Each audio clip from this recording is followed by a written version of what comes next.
Kain guys, ayan na po yung tinolang native na manok na may malunggay at saka papaya. Tapos kanin.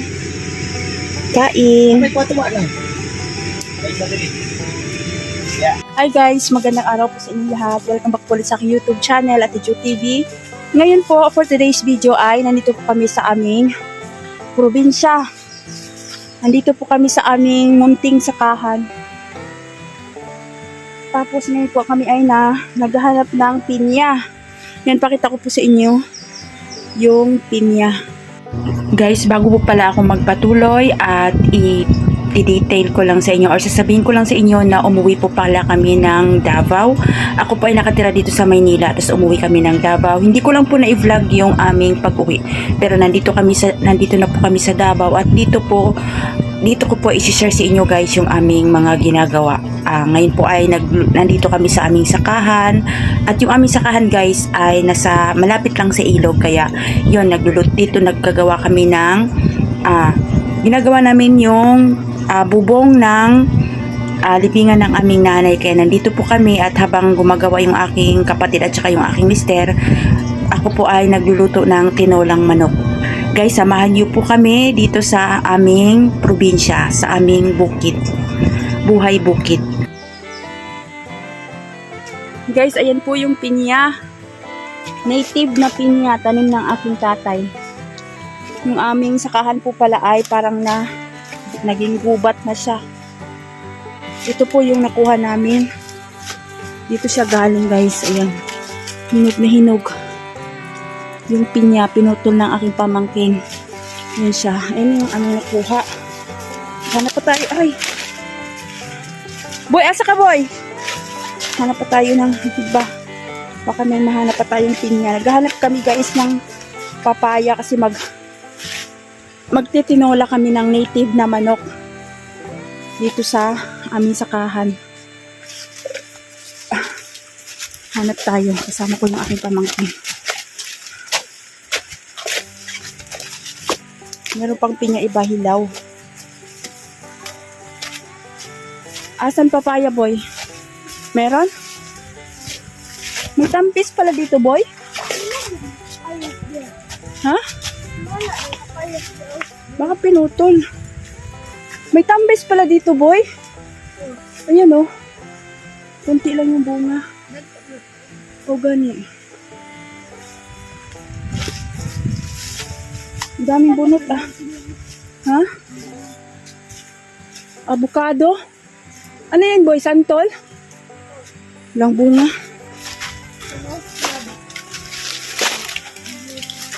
Nagiging gubat na. Hindi na naalagaan kasi may edad na yung aking tatay. Napabayaan. Sa taad to, boy? Tanaw-tanaw, boy, ha?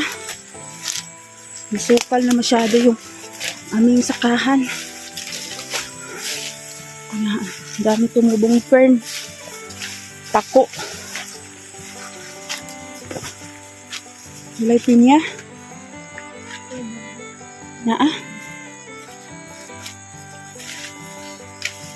Maraming pinya dito kaso walang bunga. Ayun, meron hilaw. Wala hinog, boy. Wala hinog, boy, no. Maliliit yung pinya kasi ano siya, tatakpan ng mga puno. Tara na. Wala. Isa lang yung nakuha namin pinya. Hilaw pa yung iba. Aray, aray, aray. Ay! Wait lang, boy.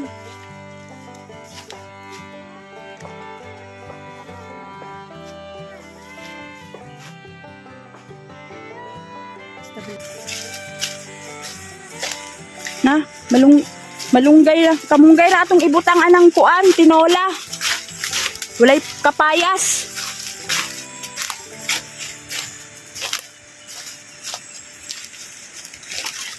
Ayan guys, yung manok na gagawin nating tinola. 2 peraso guys. 1 and 1/2 kilo. Yan silang dalawa. Yan ang gagawin nating ulam mamaya. Gagawin nating tinola. Lalagyan natin ng malunggay. Malunggay lang, wala tayong nakuhang papaya. Dala kami ng malunggay galing sa bahay. Sarap ng ulam natin mamaya. Tapos ayan, nagugatong na kami. Nagawa na kami ng aming lulutuan sa ilan. Guys, nagpapakulo kami ng tubig para sa ating manok. Sa lulutuin namin tinola. Nagpakulo kami. Ayan yung aming saingan. Ayan siya. Papakuluin lang natin yan. Ganyan yung buhay dito guys pagka dito tayo sa bukid. Yan, Boy Scout, Girl Scout. May kahoy lang, tapos gagawa ka ng ganito. Yun, makapagluto ka na. Lights na. Tapos dito ang daming kahoy. May apoy ka lang, ano na. Pagluto ka na kaagad.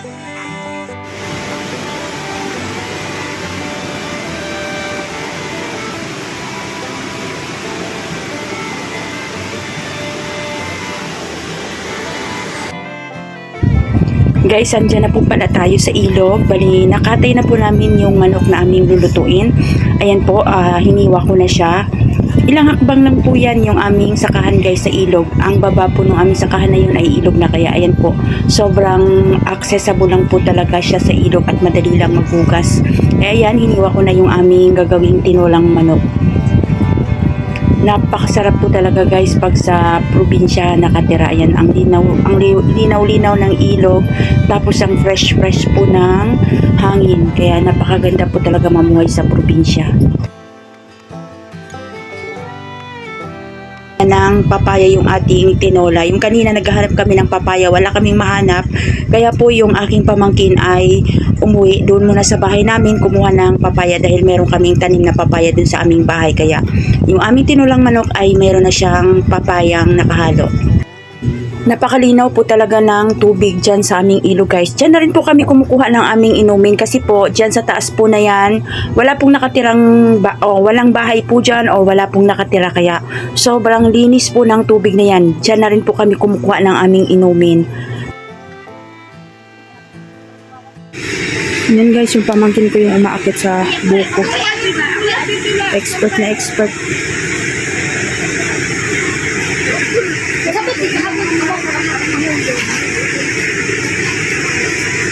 Yan guys yung buko.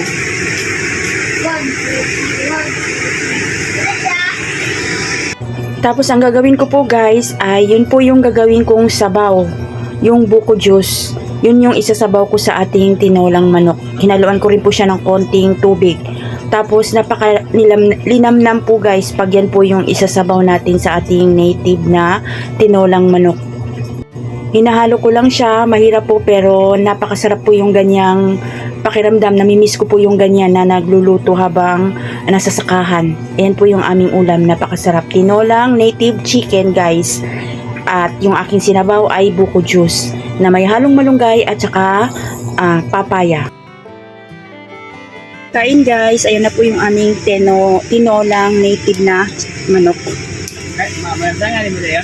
Na may malunggay at saka papaya. Tapos kanin.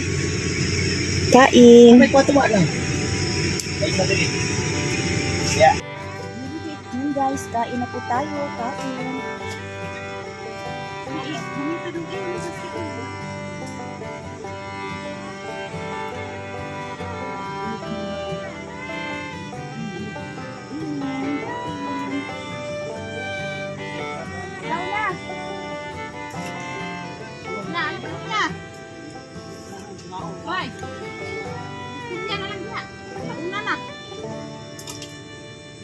Puyok na kanina. Kaon na. Video manang ano, puyok manang lalaki daw.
Ne, kabuti ko sa rati.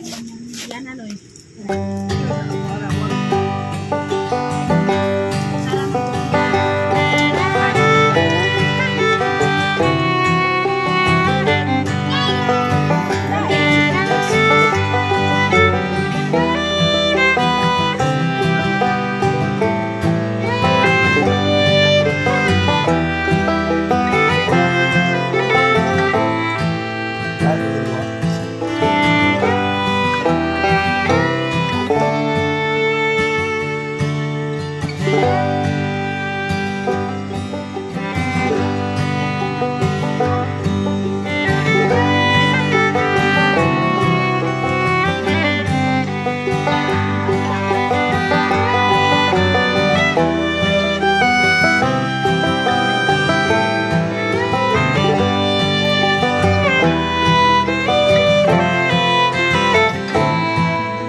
Tapos guys, ayan, nakikita nyo po yung aking mister na nagkakayod ng buko. Halos yan lang po yung kinakain niya.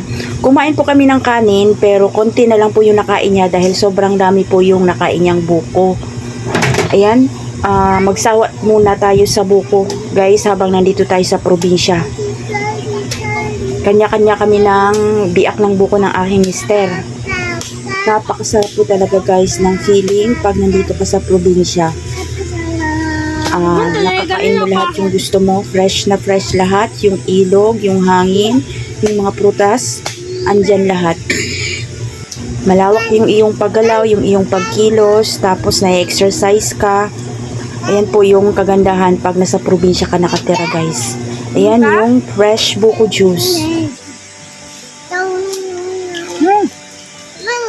Tamis.